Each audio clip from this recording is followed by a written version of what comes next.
Warahmatullahi wabarakatuh. Berikut ini saya akan menjelaskan mengenai pasal 130 sampai 133 dengan mata kuliah rekayasa kendaraan bermotor. Sebelumnya saya akan memperkenalkan diri. Nama saya Salwa Salsabila dengan nomor taruna 2202318 dari kelas MTJ 2.3. Pasal 130 sampai 133. Pasal 130. Ketentuan lebih lanjut mengenai bentuk dan tata cara penerbitan sertifikat uji tipe diatur dengan peraturan menteri yang bertanggung jawab di bidang sarana dan prasarana lalu lintas dan angkutan jalan. Paragraf 3. Rancang bangun dan rekayasa kendaraan bermotor. Pasal 131, penelitian rancang bangun dan rekayasa kendaraan bermotor sebagaimana dimaksud dalam pasal 123 ayat 1 huruf B dilakukan terhadap desain A rumah-rumah, B bak muatan, C kereta gandeng, D kereta tempelan, E kendaraan bermotor yang dimodifikasi yang menyebabkan perubahan tipe berupa dimensi, mesin, dan kemampuan daya angkut. Pasal 132. 1. Penelitian rancang bangun dan rekayasa kendaraan bermotor terhadap rumah-rumah sebagaimana dimaksud dalam pasal 131 huruf A paling sedikit meliputi A. Rancangan teknis, B. Ukuran dan susunan, C. Material, D. Sistem kelistrikan, E. Kaca, pintu, engsel, bumper, F. Sistem lampu dan alat pemantul cahaya, G. Tempat duduk, H. Akses keluar darurat, I. Tempat pemasangan tanda nomor kendaraan bermotor, J. Sabuk keselamatan, K. Tempat ban cadangan, dan L. Tangga penumpang khusus untuk mobil bus. 2. Penelitian rancang bangun dan rekayasa kendaraan bermotor terhadap bak muatan sebagaimana dimaksud dalam pasal 131 huruf B paling sedikit meliputi A. Rancangan teknis, B. Ukuran dan susunan, C. Material, D. Pintu, engsel, dan bumper, E. Sistem lampu dan alat pemantul cahaya, F. Tempat pemasangan tanda nomor kendaraan bermotor, dan G. Perisai kosong.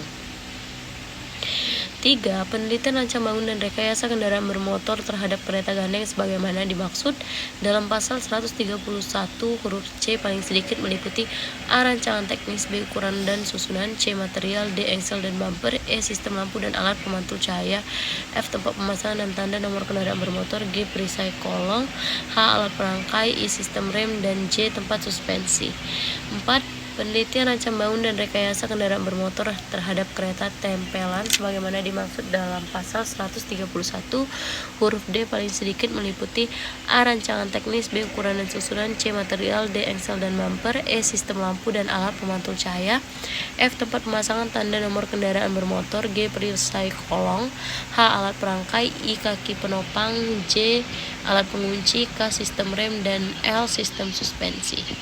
Yang kelima, penelitian rancang bangun dan rekayasa kendaraan bermotor terhadap kendaraan bermotor yang dimodifikasi sebagaimana dimaksud dalam pasal 131 huruf E paling sedikit meliputi A. Rancangan teknis, B. Susunan, C. Ukuran, D. Material, E. Kaca, pintu, engsel, dan bumper, F. Sistem lampu dan alat pemantul cahaya, dan G. Tempat pemasangan tanda nomor kendaraan bermotor. Yang keenam, modifikasi kendaraan bermotor sebagaimana dimaksud pada ayat 5 hanya dapat dilakukan setelah mendapat rekomendasi dari agen tunggal pemegang merek. Dan nomor 7, modifikasi kendaraan bermotor sebagaimana dimaksud pada ayat 6 wajib dilakukan oleh bengkel umum kendaraan bermotor yang ditunjuk oleh menteri yang bertanggung jawab di bidang industri. Yang ke-8, penelitian rancang bangun dan rekayasa kendaraan bermotor sebagaimana dimaksud pada ayat 1 sampai dengan ayat 5 dilakukan dengan berpedoman pada persyaratan teknis dan laik jalan sebagaimana diatur dalam peraturan pemerintahan ini. Pasal 133. Nomor 1. Pelaksanaan penelitian rancang bangun dan rekayasa kendaraan bermotor sebagaimana dimaksud dalam pasal 132 dituangkan dalam berita acara hasil penelitian oleh pimpinan unit pelaksanaan uji tipe. Yang kedua, dalam hal berita acara hasil penelitian sebagaimana dimaksud pada ayat 1 menyatakan bahwa rancangan bangun dan rekayasa kendaraan bermotor tidak memenuhi persyaratan teknis dan laik jalan. Berita acara disampaikan kepada pemohon atau pemilik kendaraan bermotor dengan tembusan kepada menteri yang bertanggung jawab di bidang sarana dan prasarana lalu lintas dan angkutan jalan. Yang ketiga, dalam hal berita acara hasil penelitian sebagaimana dimaksud pada ayat 1 menyatakan bahwa rancang bangun dan rekayasa kendaraan bermotor memenuhi persyaratan teknik dan laik jalan. Berita acara disampaikan kepada menteri yang bertanggung jawab di bidang sarana dan prasarana lalu lintas dan angkutan jalan. Yang keempat, Berdasarkan berita acara hasil penelitian sebagaimana dimaksud pada ayat 3, Menteri yang bertanggung jawab di bidang prasarana dan prasarana lalu lintas dan angkutan jalan menerbitkan keputusan pengesahan rancangan bangun dan rekayasa kendaraan bermotor. Paragraf 4 yaitu sertifikat registrasi uji tipe. Terima kasih, mungkin hanya itu yang dapat saya jelaskan mulai dari pasal 130 hingga 133. Lebih dan kurangnya saya mohon maaf. Saya ucapkan wassalamualaikum warahmatullahi wabarakatuh.